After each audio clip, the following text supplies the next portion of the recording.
I'm Becky Platt, I'm 50 years old. I've been in nursing for the best part of a quarter of a century.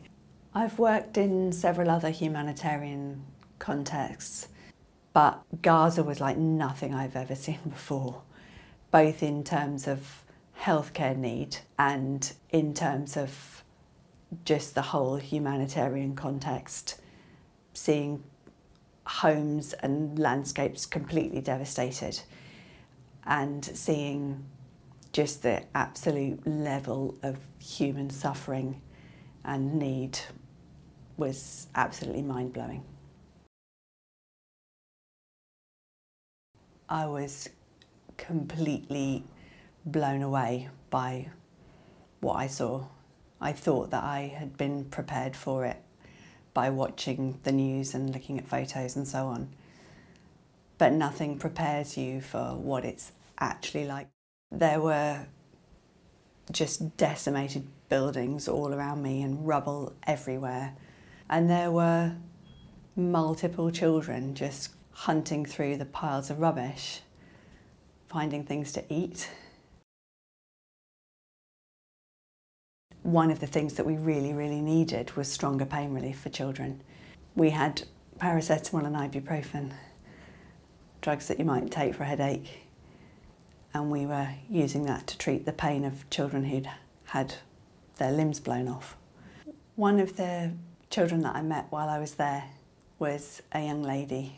She's 13 years old. She was sheltering in her aunt's home and the house got bombed and she lost several of her brothers, and she also lost her right leg.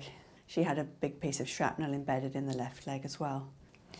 And she was moved to the field hospital where I was working, and she was in agony, and she couldn't look at her stump and she couldn't touch it.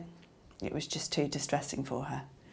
When I was there, I saw multiple children who'd been injured in bomb blasts. Many of these children had lost one or more limbs, and it just feels like your hands are tied when you can't do what you know that you could do easily at home or in another context. I think that's when it really hits you. It's just not fair.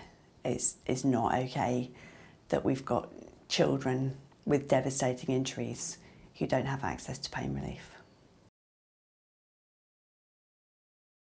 One story that gave me hope while I was there was the first baby being born in the maternity field hospital. She was absolutely gorgeous, and it brought a huge amount of joy to the whole of the field hospital. She was a great morale booster. I think we knew that the maternity hospital was very much needed because there's such a young population in Gaza and the multiple pregnant women who need to deliver. So we knew that it was a vital service.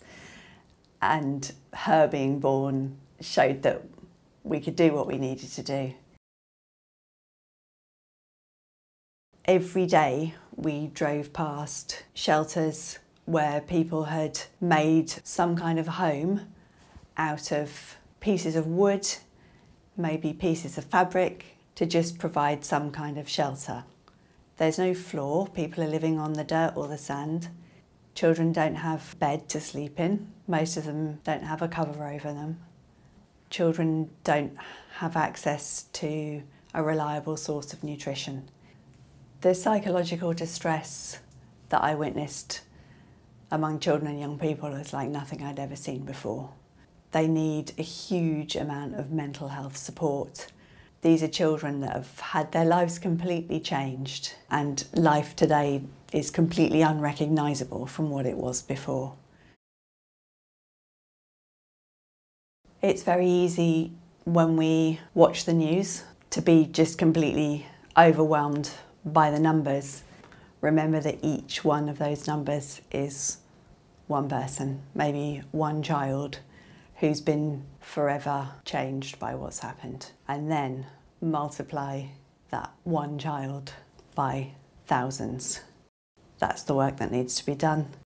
Save the Children's doing a lot alongside other organisations to try to make things better, but there's so much more that needs to be done.